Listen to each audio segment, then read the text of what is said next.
How to transfer photos from mobile to your laptop. Hello everyone, welcome back to our channel and today we are back again with a new video. So without any delay, let's get into it. For that, firstly open File Explorer, click on this PC. After that you will see the mobile device which is connected to your laptop using the USB.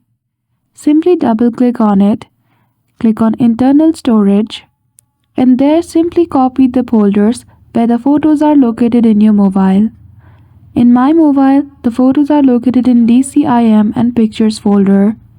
So I will simply select these two folders and copy all the photos. After that, once you have copied, simply paste anywhere where you like in your laptop. And that's it. Just like that, you will be able to transfer your photos from your mobile to your laptop. So I hope you found this video helpful. If you did, don't forget to give it a thumbs up and subscribe to our channel for such tutorial. Thank you for watching till the end.